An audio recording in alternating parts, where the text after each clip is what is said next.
ಸ್ನೇಹಿತರೆ ನಮಸ್ಕಾರ. ನಾನು ನಿಮ್ಮ ರಮದಾನ್. ಎಲ್ಲರೂ ಹೇಗಿದ್ದೀರಾ ಫ್ರೆಂಡ್ಸ್? ಎಲ್ಲರೂ ಚೆನ್ನಾಗಿದ್ದೀರಾ ಅಂತ ಭಾವಿಸ್ತೇನೆ. ಮತ್ತೆ ಇವತ್ತು ಒಂದು ತುಂಬಾನೇ ಮುಖ್ಯವಾದ ವಿಷಯದ ಬಗ್ಗೆ ಮಾತಾಡೋಣ ಅಂತ ಈ ವಿಡಿಯೋ ಮಾಡ್ತಾ ಇದ್ದೇನೆ. ಏನಂತ ಅಂದ್ರೆ, ಇತ್ತೀಚಿನ ದಿನಗಳಲ್ಲಿ ಸುಮಾರು 15 ದಿನಗಳಿಂದ ಎಲ್ಲ ಕಡೆಗೂ ತುಂಬಾ ಹರಿದಾಡುತ್ತಾ ಇರುವಂತಹ ವಿಷಯ ಅಂತ ಅಂದ್ರೆ ಬಿ ಖಾತಾಗಿಂತನೂ ಎ ಖಾತಾನೇನೆ ಸಿಗ್ತಾ ಇದೆ. ಬಿ ಖಾತಾ ಬದಲಿಗೆ ಎ ಖಾತಾನೇನೆ ಕೊಡ್ತಿದ್ದಾರೆ. ಮತ್ತೆ ಬಿ ಖಾತಾ ಇರುವಂತವರು ಕೂಡ ಎ ಖಾತಾವನ್ಗೆ ಬದಲಾಯಿಸಬಹುದು ಅಂತ ಹೇಳ್ಬಿಟ್ಟು ಎಲ್ಲ ಕಡೆಗೆ ವಿಷಯ ಹರಿದಾಡ್ತಾ ಇರೋದು ನ್ಯೂಸ್ ಚಾನೆಲ್ಗಳಲ್ಲೆಲ್ಲ ನೋಡ್ತಾ ಇದ್ದೀರಾ. ಅದು ಸರ್ಕಾರದ ಸುತ್ತೋಲೆ ಕೂಡ ಆಗಿದೆ. ಬಟ್ ಇನ್ನೂ ಪಬ್ಲಿಸಿಟಿ ಮೀನ್ಸ್ ಅಫಿಷಿಯಲ್ ಆಗಿ ಇದಾಗಿಲ್ಲ, ಅದು ಕಾಪಿ ಸಿಗ್ತಾ ಇಲ್ಲ. ಅದರಿಂದ ನಾನು ಆ ಕಾಪಿಯನ್ನ ಅಪ್ಲೋಡ್ ಮಾಡೋದಕ್ಕೆ ಆಗ್ತಾ ಇಲ್ಲ. ಈ ಎ ಖಾತಾ, ಬಿ ಖಾತಾ, ಈ ಖಾತಾ ಏನು ಇದು? ಎ ಖಾತಾ, ಬಿ ಖಾತಾ, ಈ ಖಾತಾ ಯಾವ ಜಾಗಕ್ಕೆ ಯಾವ ಖಾತಾ ಬರುತ್ತೆ? ಮತ್ತೆ ಬಿ ಖಾತಾ ಇರುವಂತಹವರು ಎ ಖಾತಾ ಹಾಗೆ ಯಾವ ರೀತಿಯಲ್ಲಿ ಕನ್ವರ್ಟ್ ಮಾಡ್ಕೊಳ್ಬಹುದು, ಮತ್ತೆ ಅದಕ್ಕೆ ಏನೆಲ್ಲ ದಾಖಲೆಗಳು ಬೇಕು ಅನ್ನೋದು ಈ ವಿಡಿಯೋದಲ್ಲಿ ಸವಿವರವಾಗಿ ತಿಳ್ಕೊಳ್ಳೋಣ ಫ್ರೆಂಡ್ಸ್. ಅದಕ್ಕೂ ಮುಂಚೆ ಇನ್ನೂ ನನ್ನ ಚಾನೆಲ್ ಅನ್ನ ಯಾರೆಲ್ಲ ಸಬ್ಸ್ಕ್ರೈಬ್ ಮಾಡ್ಕೊಂಡಿಲ್ಲ ಪ್ಲೀಸ್ ಸಬ್ಸ್ಕ್ರೈಬ್ ಮಾಡ್ಕೊಳ್ಳಿ. ಹಾಗೇನೆ ನನ್ನ ವಿಡಿಯೋಸ್ ಅನ್ನ ಶೇರ್ ಮಾಡೋ ಮುಖಾಂತರ ನನಗೆ ಸಪೋರ್ಟ್ ಮಾಡಿ ಅಂತ ಹೇಳ್ತಾ ಫ್ರೆಂಡ್ಸ್, ಟೈಮ್ ವೇಸ್ಟ್ ಮಾಡೋದು ಬೇಡ, ನಾವು ವಿಡಿಯೋ ಹೋಗೋಣ. ಈ ನಮ್ಮ ಎ ಖಾತಾ, ಬಿ ಖಾತಾ, ಈ ಖಾತಾ ಅಂದ್ರೇನು? ಎ ಖಾತಾ, ಬಿ ಖಾತಾ ಮತ್ತೆ ಈ ಖಾತಾಗಿರುವಂತಹ ವ್ಯತ್ಯಾಸ ಏನು? ಮತ್ತೆ ಅದನ್ನ ಬಿ ಖಾತಾದಿಂದ ಎ ಖಾತಾ ಆಗಿ ಬದಲಾಯಿಸಿಕೊಳ್ಳೋದು ಹೇಗೆ? ಮತ್ತೆ ಅದಕ್ಕೆ ಏನೆಲ್ಲ ದಾಖಲೆ ಬೇಕು? ಯಾಕಂತಂದ್ರೆ ನಮ್ಮ ಬೆಂಗಳೂರಿನಲ್ಲಿ ಸುಮಾರು ಆಸ್ತಿ ಖರೀದಿ, ಮಾರಾಟ ಅಥವಾ ವರ್ಗಾವಣೆ ಮಾಡಬೇಕು ಅಂತಂದ್ರೆ ಖಾತಾ ತುಂಬಾನೇ ಮುಖ್ಯವಾಗಿರುವಂತದ್ದು. ಯಾಕಂತಂದ್ರೆ ಎ ಖಾತಾಗೆ ಬೇರೆ ಪಾಲಿಸೀಸ್ ಇದೆ, ಬಿ ಖಾತಾಗೆ ಬೇರೆ ರೂಲ್ಸ್ ಅಂಡ್ ರೆಗ್ಯುಲೇಷನ್ ಇದೆ. ಅದರಿಂದ ಈ ನಮ್ಮ ಕಾಂಗ್ರೆಸ್ ಸರ್ಕಾರ ಈ ಖಾತಾ ಅಭಿಯಾನ ಅಂತ ಏನು ಕೈಗೊಂಡಿದ್ದಾರೆ, ಈ ಬಿ ಖಾತಾವನ್ನ ಎ ಖಾತಾವನ್ನಾಗಿ ಪರಿವರ್ತಿಸೋದು ಕೂಡ ನಮ್ಮ ಕರ್ನಾಟಕ ಸರ್ಕಾರ ನಿರ್ಧಾರ ಮಾಡಿದೆ. ಈ ಎ ಖಾತಾ ಯಾಕಾಗಿ ಕನ್ವರ್ಟ್ ಮಾಡಬೇಕು ಅಂತಂದ್ರೆ, ಎ ಖಾತಾ ಅನ್ನೋದು ಒಂದು ಕಾನೂನು ಬದ್ಧವಾದ ಆಸ್ತಿ, ಕಾನೂನು ಬದ್ಧವಾದ ಒಂದು ದಾಖಲೆ. ಒಂದು ಸಾರಿ ಎ ಖಾತಾ ಆಯ್ತು ಅಂತಂದ್ರೆ ಅದು 100% is the genuine document, is the genuine property ಅಂತ ಹೇಳ್ಬಿಟ್ಟು ಒಂದು ದಾಖಲೆ ಅನ್ನೋದೊಂದು ಸಿಗುತ್ತೆ. ಅದರಿಂದ ಬಿ ಖಾತಾ ಯಾಕೆ ಅನಧಿಕೃತ ಅಂತ ಏನ್ ಹೇಳ್ತೀವಿ, ಆ ಅನಧಿಕೃತನ ಅಧಿಕೃತ ಮಾಡಬೇಕು ಅಂತಲೇನೆ ಅದನ್ನ ಎ ಖಾತಾ ಆಗಿ ನಾವು ಕನ್ವರ್ಟ್ ಮಾಡಬೇಕು ಅಂತ ಹೇಳ್ಬಿಟ್ಟು ಕರ್ನಾಟಕ ಸರ್ಕಾರ ಏನು ಇವಾಗ ಎಲ್ಲ ಸುತ್ತೋಲೆನ ಹೊರಡಿಸೋದಕ್ಕೆ ಎಲ್ಲಾನು ಹಿಟ್ ಮಾಡಿದೆ. ಯಾಕಂತಂದ್ರೆ ಈ ಎ ಖಾತಾಗೂ ಬಿ ಖಾತಾಗೂ ತುಂಬಾನೇ ವ್ಯತ್ಯಾಸ ಬರುತ್ತೆ. ಮತ್ತೆ ಎ ಖಾತಾ ಇದ್ದವರಿಗೆ ಫೆಸಿಲಿಟೀಸ್ ತುಂಬಾ ಸಿಗುತ್ತೆ, ಆದ್ರೆ ಬಿ ಖಾತಾ ಅವರು ಸುಮಾರು ಫೆಸಿಲಿಟೀಸ್ ಇಂದ ಅವರು ವಂಚಿತರಾಗಿದ್ದಾರೆ. ಅದೆಲ್ಲವನ್ನು ಕೂಡ ನಾವು ಏನು ಕರ್ನಾಟಕ ಸರ್ಕಾರ ಏನಿದೆ ಅದು ಬಿ ಖಾತಾದವ್ರಿಗೆ ಕೂಡ ಎ ಖಾತಾಗೆ ಏನ್ ಫೆಸಿಲಿಟಿ ಸಿಗುತ್ತೆ ಅದೆಲ್ಲವನ್ನು ಎಲ್ಲ ಪ್ರಾಪರ್ಟೀಸ್ಗೂ ಇದು ಮಾಡಬೇಕು ಅಂತ ಹೇಳ್ಬಿಟ್ಟು ಬಿ ಖಾತಾದಿಂದ ಎ ಖಾತಾಗೆ ಕನ್ವರ್ಟ್ ಮಾಡೋದಕ್ಕೆ ಎಲ್ಲ ರೆಡಿ ಆಗಿದ್ದಾರೆ. ಮತ್ತೆ ನಮ್ಮ ಕರ್ನಾಟಕ ಸರ್ಕಾರದ ಮಹತ್ವದ ನಿರ್ಧಾರ ಏನು ತಗೊಂಡಿದ್ದಾರೆ, ಅದರಿಂದ ಎ ಖಾತಾ, ಬಿ ಖಾತಾ, ಈ ಖಾತಾ ಅನ್ನೋ ಹೆಸರುಗಳು ಇವಾಗ ಮುಂಚೂಣಿಯಲ್ಲಿ ನಡೀತಾ ಇರೋದು. ಮತ್ತೆ ಬಿ ಖಾತಾ ಆಸ್ತಿಗಳನ್ನ ಎ ಖಾತಾ ಆಗಿ ಬದಲಾವಣೆ ಮಾಡಿಕೊಳ್ಳೋದು ಕೂಡ ಒಂದು ಸರ್ಕಾರ ಕಾಲಾವಕಾಶವನ್ನ ಕೊಡ್ತಾ ಇದೆ. ಮತ್ತೆ ಬಿ ಖಾತಾ ಅನ್ನೋದು ಯಾಕೆ ಕನ್ವರ್ಟ್ ಆಗುತ್ತೆ ಅಂತಂದ್ರೆ, ಅದು ಯಾವತ್ತಿದ್ರು ಕೂಡ ಅದು ಡೇಂಜರ್ ಅಂತಲೇನೆ, ಮೀನ್ಸ್ ಅನಧಿಕೃತ ಅಂತ ಏನ್ ಹೇಳ್ತೀವಿ, ಅದು ಯಾವಾಗಿದ್ರು ಕೂಡ ಅದು ಅಪಾಯ ಅನ್ನೋದು. ಯಾಕಂತಂದ್ರೆ ಅದಕ್ಕೆ ಸೆಕ್ಯೂರ್ ಇಲ್ಲ, ಒಂದು ಅಮ್ಯುನಿಟಿ ಸಿಗಲ್ಲ, ಒಂದು ಲೋನ್ ಸಿಗಲ್ಲ ಅನ್ನೋ ಒಂದು ಏನಿದೆ, ಅದರಿಂದನೇನೆ ಎ ಖಾತಾ ಆಗಿ ಕನ್ವರ್ಟ್ ಮಾಡಬೇಕು ಅಂತ ಹೇಳ್ಬಿಟ್ಟು ಎಲ್ಲ ನಮ್ಮ ಸರ್ಕಾರ ಸುಮಾರು ಜನ ತಜ್ಞರನ್ನು ಕೂಡ ಪರಿಣಿತ ತಜ್ಞರನ್ನು ಕೂಡ ಎನ್ಕ್ವೈರಿ ಮಾಡಿದಾಗ ಅವ್ರ ಕಡೆಯಿಂದ ಬಂದಿರೋ ಫೀಡ್ಬ್ಯಾಕ್ ಕೂಡ ಅದೇನೆ. ಆದ್ರಿಂದ ನಮ್ಮ ಕರ್ನಾಟಕ ಸರ್ಕಾರ ಕೂಡಲೇ ಅದನ್ನ ಬಿ ಖಾತಾವನ್ನ ಎ ಖಾತಾವನ್ನಾಗಿ ಕನ್ವರ್ಟ್ ಮಾಡಬೇಕು ಅಂತ ಹೇಳ್ಬಿಟ್ಟು ಪ್ಲಾನ್ ಅನ್ನ ಮಾಡ್ಕೊಂಡಿದೆ. ಈ ನಮ್ಮ ಕರ್ನಾಟಕ ಏನು ನಾವು ಒಂದು ಆಸ್ತಿ ಖರೀದಿ ಮಾಡಬೇಕು ಅಥವಾ ಒಂದು ಮಾರಾಟ ಮಾಡಬೇಕು ಅಥವಾ ಒಂದು ಮನೆ ಕಟ್ಟಬೇಕು ಅಥವಾ ಒಬ್ಬರ ಹೆಸರಿಂದ ಇನ್ನೊಬ್ಬರ ಹೆಸರಿಗೆ ವರ್ಗಾವಣೆಯನ್ನ ಮಾಡಿಕೊಳ್ಬೇಕು ಅಂತ ಏನಾದ್ರೂ ಒಂದು ಕಾನ್ಸೆಪ್ಟ್ ಬಂತು ಅಂದ್ರೆ ಅದಕ್ಕೆ ಬರೋದೇನೆ ಇಮ್ಮಿಡಿಯೇಟ್ ಖಾತಾ. ಅಂದ್ರೆ ಆಸ್ತಿಯ ಅಧಿಕೃತ ದಾಖಲೆ. ಏನು ಒಂದು ಪ್ರಾಪರ್ಟಿಗೆ ಸೇಲ್ ಡೇಟ್ ಎಷ್ಟು ಇಂಪಾರ್ಟೆಂಟೋ ಅದೇ ತರ ಖಾತಾ ಇಂಪಾರ್ಟೆಂಟು. ಸದ್ಯ ನಮ್ಮ ಸರ್ಕಾರ ಈ BBMP ಮಹತ್ವದ ನಿರ್ಧಾರಗಳನ್ನ ತೆಗೆದುಕೊಂಡಿರೋದು. ಎ ಖಾತಾ, ಬಿ ಖಾತಾ, ಈ ಖಾತಾ ಅನ್ನೋ ಒಂದು ಕಾನ್ಸೆಪ್ಟ್ ಅನ್ನ ತಂದಿರೋದು. ಯಾಕಂತಂದ್ರೆ ಈ ನಮ್ಮ ಕರ್ನಾಟಕ ಸರ್ಕಾರ ಈ ಖಾತಾ ಮಾಡುವ ಅಭಿಯಾನವನ್ನ ಎಷ್ಟು ದೊಡ್ಡರ ಮಟ್ಟಿಗೆ ಕೈಗೊಂಡಿದೆ ಅಂತಂದ್ರೆ ಶತಪ್ರಯತ್ನ ಮಾಡ್ತಾ ಇದೆ. ಬಟ್ ಅಷ್ಟೇ ತರ ಜನಗಳು ಕೂಡ ಸ್ಪಂದಿಸ್ತಾ ಇಲ್ಲ. ಒಂದು ಕಡೆಗೆ ಅಧಿಕಾರಿಗಳಿಗೆ ನಾಲೆಡ್ಜ್ ಇಲ್ಲ, ಅವ್ರ ಕಡೆಯಿಂದಲೂ ಡಿಲೇ ಆಗ್ತಾ ಇದೆ. ಇನ್ನೊಂದು ತುಂಬಾ ಮಿಸ್ಗೈಡ್ ಅನ್ನೋದೊಂದು ಮಾಡ್ತಿದ್ದಾರೆ, ಅದರಿಂದನೇನೆ ಡಿಲೇ ಆಗ್ತಾ ಇದೆ. ಇನ್ನ ಉಳಿದಂತೆ ನಮ್ಮ ಬೆಂಗಳೂರಿನಲ್ಲಿ ಈ ಬಿ ಖಾತಾಗಳನ್ನ ಎ ಖಾತಾವನ್ನಾಗಿ ಪರಿವರ್ತನೆ ಮಾಡುವ ಮಹತ್ವದ ನಿರ್ಧಾರವನ್ನು ಕೂಡ ಕೈಗೊಂಡಿರೋದು ಒಂದು ವಿಶೇಷ ಅಂತಲೇನೆ ಹೇಳ್ಬೇಕು, ಇನ್ನೊಂದು ಜಾಕ್ಪಾಟ್ ಅಂತ ಕೂಡ ಹೇಳ್ಬೇಕು. ಹೀಗಾಗಿಯೇ ಈ ನಮ್ಮ ಕರ್ನಾಟಕ ಸರ್ಕಾರ ಪ್ರತಿಯೊಂದು ಇದ್ರಲ್ಲೂ ಕೂಡ ರೆವೆನ್ಯೂಗೆ ಫೋಕಸ್ ಕೊಡ್ತಾ ಇದೆ ಅಂತಲೇನೆ ಹೇಳ್ಬೇಕು. ಸಾಮಾನ್ಯವಾಗಿ ನಮ್ಮ ಕರ್ನಾಟಕದಲ್ಲಿ ಆಸ್ತಿಗಳಿಗೆ ಎ ಖಾತಾ, ಬಿ ಖಾತಾ, ಈ ಖಾತಾ ಅನ್ನೋ ದಾಖಲೆಗಳು ಏನು ನೀಡ್ತಾ ಇತ್ತು, ಇದರಲ್ಲಿ ಎ ಖಾತಾ ಮತ್ತೆ ಬಿ ಖಾತಾ ಅನ್ನೋದು ತುಂಬಾನೇ ಮುಖ್ಯವಾಗಿರೋದು. ಯಾಕಂತಂದ್ರೆ ಬಿಬಿಎಂಪಿಯಲ್ಲಿ ಮ್ಯಾಕ್ಸಿಮಮ್ ಇರೋದು ಎ ಖಾತಾ, ಬಿ ಖಾತಾ ಅನ್ನೋದು ಮಾತ್ರನೇ ಅವತ್ತಿಂದ ಇರೋದು ಕೂಡ. ಈ ಖಾತಾ ಅನ್ನೋದು ನಿನ್ನೆ ಮೊನ್ನೆ ಬಂದಿರೋದು.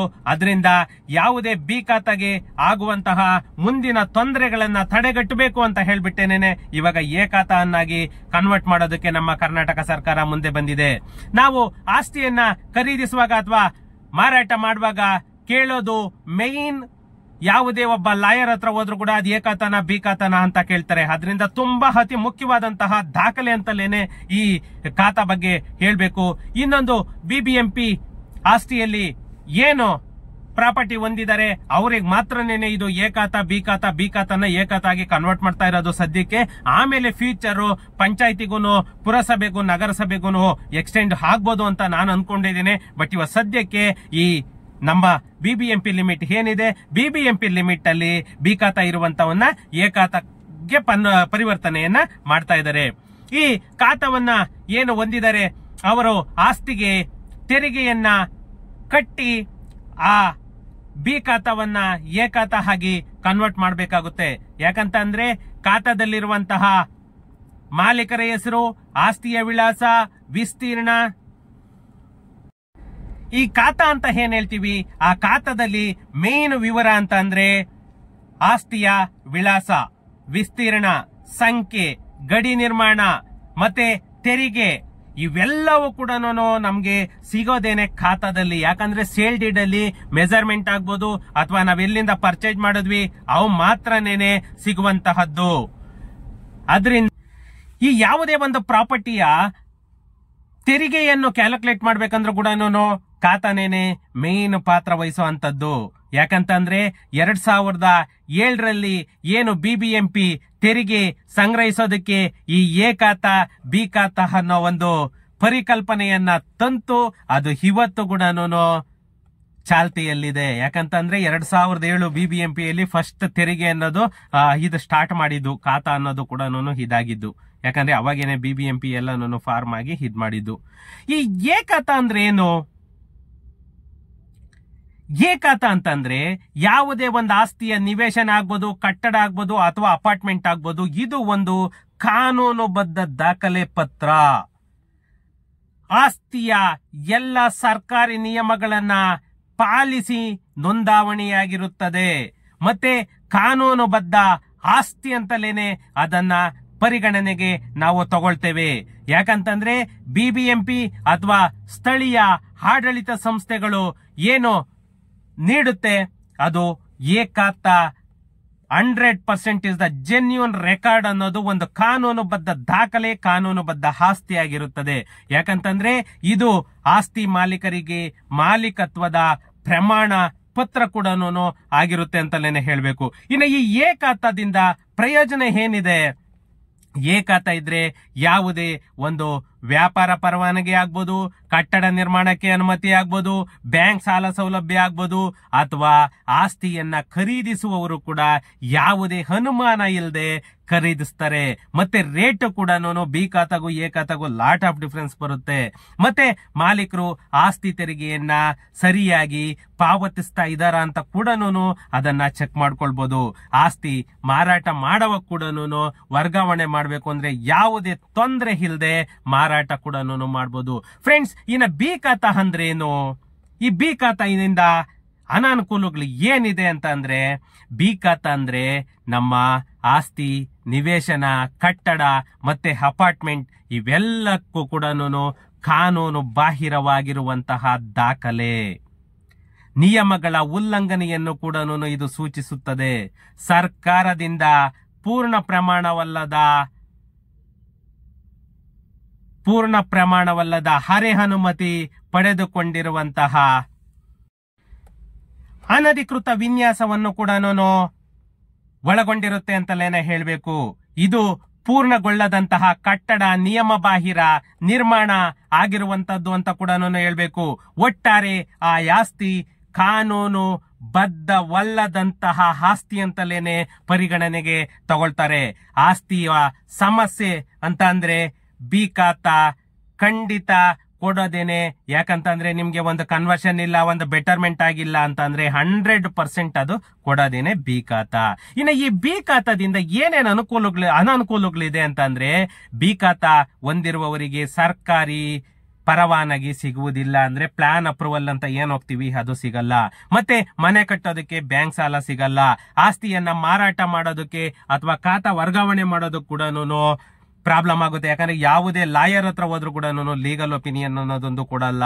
ಯಾಕಂದ್ರೆ 2014ರಲ್ಲಿ ಹೈಕೋರ್ಟ್ ಬಿ ಖಾತಾ ಆಸ್ತಿಗಳನ್ನ ಅಮಾನ್ಯ ಅಂತಂದೇಳಿ ಹೈಕೋರ್ಟ್ ಕೂಡ ಹೇಳಿತ್ತು. ಅದೇನೇನೆ ಪ್ರತಿಯೊಬ್ಬ ಲಾಯರು ಕೂಡ ಹೇಳೋದು. ಹೀಗಾಗಿ ಬಿ ಖಾತಾ ಹೊಂದಿರುವವರು ಕಾನೂನು ತೊಡಕುಗಳನ್ನ 100% ಎದುರಿಸಬೇಕಾಗುತ್ತೆ. ಮತ್ತೆ ಈ ಖಾತಾ ಫ್ರೆಂಡ್ಸ್, ಈ ಖಾತಾ ಅನ್ನೋದು ಇತ್ತೀಚಿನ ದಿನಗಳಲ್ಲಿ ತುಂಬಾನೇ ಈ ಖಾತಾ ಅನ್ನೋದು ಒಂದು ಜನಗಳಿಗೆ ಗೊತ್ತಾಗ್ತಾ ಇರೋದು. ಮೊದ್ಲಿಗೆಲ್ಲಾನು ಇತ್ತು, ರೂರಲ್ ಅಲ್ಲಿ ಏನು ಹೋಗ್ತಾ ಇದ್ರು, DTCP ಅಪ್ರೂವಲ್ ಆಗ್ಬೋದು, ಬೈಯಪ್ಪ ಆಗ್ಬೋದು, BMRD ಅವಕ್ಕೆಲ್ಲಾನು ಈ ಖಾತಾ ಅನ್ನೋ ಒಂದು ಕಾನ್ಸೆಪ್ಟ್ ಇತ್ತು. ಬಟ್ ಈ ಸಿಟಿ ಲಿಮಿಟ್ ಅಲ್ಲಿ ಬಂದಿರೋದು ಇವಾಗ ಈ ಖಾತಾ ಅನ್ನೋ ಒಂದು ಕಾನ್ಸೆಪ್ಟ್. ಈ ಖಾತಾ ಅಂತ ಅಂದ್ರೆ ಏನು ಇಲ್ಲ, ಖಾತಾದ ಡಿಜಿಟಲ್ ರೂಪ ಅನ್ನೋದು ಒಂದೇನೇನೆ, ಅಷ್ಟು ಬಿಟ್ರೆ ಬೇರೆ ಇನ್ನೇನು ಇಲ್ಲ. ಇದು ಆಸ್ತಿ ಮಾಲೀಕತ್ವ, ತೆರಿಗೆ ಪಾವತಿ ದಾಖಲೆಗಳನ್ನ ಆನ್ಲೈನ್ ನಲ್ಲಿ ನಿರ್ವಹಿಸಲು ಸಹಾಯ ಮಾಡುತ್ತದೆ. ಅಂದ್ರೆ ನೀವೇನೇ ಇದ್ರು ಕೂಡ ಆನ್ಲೈನ್ ಅಲ್ಲೇನೆ ಚೆಕ್ ಮಾಡ್ಕೊಳ್ಬಹುದು. ಈ ನಮ್ಮ ಕರ್ನಾಟಕ ಸರ್ಕಾರ ಏನು ಈ ಖಾತಾ ಮ್ಯಾಂಡೇಟರಿ ಅಂತ ಮಾಡಿದೆ, ಇದು ನಮ್ಮ ಆಸ್ತಿಗಳ ಡಿಜಿಟಲೀಕರಣಕ್ಕೆ ಒಂದು ದೊಡ್ಡ ಹೆಜ್ಜೆ ಅಂತಲೇನೆ ಹೇಳ್ಬೇಕು. ಈ ಖಾತಾ ಇವತ್ತು ಏನು ಜನ ಮಾತಾಗಿದೆ, ಇದರ ಉಪಯೋಗಗಳು ಏನು ಅನ್ನೋದಾದ್ರೆ, ಈ ಎ ಖಾತಾ ಆಸ್ತಿ ಸಂಪೂರ್ಣವಾಗಿ ಕಾನೂನುಬದ್ಧವಾಗಿರುತ್ತದೆ. ಅದೇ ರೀತಿ ಈ ಖಾತಾ ಕೂಡ 100% ಕಾನೂನುಬದ್ಧವಾಗಿರುತ್ತದೆ. ಆಸ್ತಿಯ ಮೇಲೆ ಸುಲಭವಾಗಿ ಸಾಲ ಸೌಲಭ್ಯ ಕೂಡ ಸಿಗುತ್ತೆ. ಮತ್ತೆ ಕೆಲವು ನಿಯಮಗಳನ್ನ ಪೂರೈಸಿದರೆ ಕಟ್ಟಡ ನಿರ್ಮಾಣಕ್ಕೆ ಕೂಡ ಅನುಮತಿ ಕೂಡ ಸಿಗುತ್ತದೆ. ಅದರಿಂದ ಆಲ್ಮೋಸ್ಟ್ ಈ ಖಾತಾ ಅನ್ನೋದು ಎಲ್ಲರೂ ಕೂಡ ಮಾಡಿಸ್ಕೊಳ್ಳಿ ಅಂತ ಹೇಳ್ತಾ ಇರೋದು. ಆಸ್ತಿ ಸಂಬಂಧಿತ ಎಲ್ಲ ದಾಖಲೆಗಳು ಕೂಡ ನಿಮ್ಗೆ ಆನ್ಲೈನ್ ಅಲ್ಲೇನೆ ಲಭ್ಯವಾಗಿರುತ್ತದೆ. ಯಾಕಂದ್ರೆ ನಾವು ಖಾತಾ ಮಾಡ್ಬೇಕಂದ್ರೆ ಪ್ರತಿಯೊಂದು ಡಾಕ್ಯುಮೆಂಟ್ ಅಲ್ಲಿ ಸಬ್ಮಿಟ್ ಮಾಡಿರ್ಬೇಕು. ಅದರಿಂದ ಎಲ್ಲ ಡಾಕ್ಯುಮೆಂಟ್ ಕೂಡ ಸಿಗುತ್ತೆ. ಮತ್ತೆ ನಾವು ಮಾರಾಟ ಮಾಡಕ್ ಹೋದಾಗ ಕೂಡ ಏನು ರಿಸ್ಕ್ ಅನ್ನೋದಿರಲ್ಲ. ಎಲ್ಲ ದಾಖಲೆಗಳು ಆನ್ಲೈನ್ ಅಲ್ಲೇ ಸಿಗೋದ್ರಿಂದ ಏನು ಪ್ರಾಬ್ಲಮ್ ಇಲ್ಲ. ಮತ್ತೆ ಮನೆ ಖರೀದಿದಾರರಾಗ್ಬೋದು ಅಥವಾ ಹೂಡಿಕೆದಾರರಾಗ್ಬೋದು, ಯಾವುದೇ ಆತಂಕವಿಲ್ಲದೆ ಪರ್ಚೇಸ್ ಮಾಡೋದಕ್ಕೆ ಎಲ್ಲರೂ ಮುಂದೆ ಬರ್ತಾರೆ. ಇನ್ನ ಈ ಬಿ ಖಾತಾದಿಂದ ಎ ಖಾತಾಗೆ ಯಾವ ರೀತಿ ಪರಿವರ್ತನೆ ಮಾಡಬೇಕು, ಬದಲಾವಣೆ ಮಾಡಬೇಕು ಅನ್ನೋದು ತುಂಬಾನೇ ಮುಖ್ಯವಾದದ್ದು. ಈ ಬಿ ಖಾತಾ ಆಸ್ತಿಯನ್ನ ಹೊಂದಿರುವಂತವರು ಎ ಖಾತಾಗೆ ಬದಲಾವಣೆ ಮಾಡಿಕೊಳ್ಳೋದಕ್ಕೆ ಒಂದು ಕಾಲಾವಕಾಶವನ್ನ ಸರ್ಕಾರ ಕೊಡೋದಕ್ಕೆ ಎಲ್ಲ ರೀತಿಯ ಪ್ಲಾನ್ ಅನ್ನ ಮಾಡ್ತಾ ಇದೆ. ಈ BBMP ನಿಮ್ಮ ಆಸ್ತಿಯನ್ನ ಕಾನೂನು ಬದ್ಧ ಅಂತ ಏನು ಗುರುತಿಸಬೇಕು ಅಂತ ಅಂದ್ರೆ ನೀವು ಎ ಖಾತಾ ಆಗಿ ಮಾಡಿಸ್ಕೋಬೇಕಾಗುತ್ತೆ. ಮತ್ತೆ ನೀವು ಒಂದ್ಸಾರಿ ಎ ಖಾತಾ ಆಯ್ತು ಅಂತಂದ್ರೆ ನೀರು, ವಿದ್ಯುತ್, ಪ್ರತಿಯೊಂದು ಸಂಪರ್ಕ ಪಡೆಯೋದು ಕೂಡ ಅರ್ಜಿಯನ್ನ ಹಾಕಬಹುದು. ಇಮ್ಮಿಡಿಯೇಟ್ ಅಪ್ರೂವಲ್ ಕೂಡ ಆಗುತ್ತೆ. ಮತ್ತೆ ಯಾವುದೇ ಒಂದು ಕಟ್ಟಡ ವ್ಯಾಪಾರ ಪರವಾನಗಿ ಕೂಡ ನಿಮ್ಗೆ ಇಮ್ಮಿಡಿಯೇಟ್ ಆಗುತ್ತೆ. ಮತ್ತೆ ನಿಮ್ಗೆ ನ್ಯಾಷನಲೈಸ್ ಬ್ಯಾಂಕ್ ಅಲ್ಲಿ ಲೋನ್ ಕೂಡ ಆಗುತ್ತೆ. ಇಷ್ಟೆಲ್ಲಾನು ನಿಮ್ಗೆ ಈ ಎ ಖಾತೆಯಿಂದ ಫೆಸಿಲಿಟಿ ಸಿಗೋದ್ರಿಂದ ಪ್ರತಿಯೊಬ್ರು ಕೂಡ ಬಿ ಖಾತಾವನ್ನ ಎ ಖಾತಾವಾಗಿ ಪರಿವರ್ತನೆ ಮಾಡ್ಕೊಳ್ಳೋದೇ ಬೆಟರ್ ಅನ್ಸುತ್ತೆ.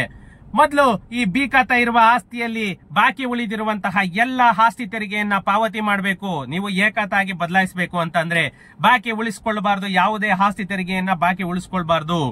ಆಸ್ತಿಗೆ ಏನು ಸಂಬಂಧಿಸಿದ ಸ್ಥಳೀಯ ಆಡಳಿತ ಸಂಸ್ಥೆಯಲ್ಲಿ ನೀವು ಅರ್ಜಿಯನ್ನ ಸಲ್ಲಿಸಬೇಕು. ಫಸ್ಟ್ ಎಲ್ಲ ಟ್ಯಾಕ್ಸ್ ಎಲ್ಲ ಪೇ ಮಾಡಬೇಕು. ಟ್ಯಾಕ್ಸ್ ಎಲ್ಲ ಪೇ ಮಾಡಿ ಕನ್ಸರ್ವ್ ಅಥಾರಿಟಿ ಏನ್ ಬರುತ್ತೆ ಅಲ್ಲಿ ಹೋಗಿ ಅರ್ಜಿಯನ್ನ ಹಾಕ್ಬೇಕು. ಅಂದ್ರೆ ನಮ್ಮ ಬೆಂಗಳೂರು ಅಂತಂದ್ರೆ BBMP, ಇತರೆ ನಗರಗಳು ಅಂದ್ರೆ ಮಹಾನಗರ ಪಾಲಿಕೆ, ನಗರಸಭೆ, ಇತರೆ ಟೌನ್ಗಳಲ್ಲಿ ಕೂಡ ನೀವು ಅದನ್ನ ನೆಕ್ಸ್ಟ್ ಫರ್ದರ್ ಇದು ಮಾಡಬಹುದು. ಯಾಕಂದ್ರೆ ಪಟ್ಟಣ ಪಂಚಾಯಿತಿಯಲ್ಲೂ ಕೂಡ ಖಾತಾ ಬದಲಾವಣೆಗೆ ಅರ್ಜಿಯನ್ನ ಹಾಕ್ಬೋದು ಅಂತಂದೇಳಿ ಅದನ್ನ ಇದ್ ಮಾಡಿದವ್ರೆ. ಇನ್ನು ಸುತ್ತೋಲೆ ಬಂದ ಮೇಲೆ ನಾವು ಯಾವ್ಯಾವ ಲಿಮಿಟ್ ಅಲ್ಲಿ ಮಾಡ್ತಾರೆ ಅಂತ ಹೇಳ್ಬೋದು. ಯಾಕಂದ್ರೆ ಇವಾಗ ಫಸ್ಟ್ ಏನ್ ಹೇಳಿದ್ರು ಅದು BBMP ಅಂತ.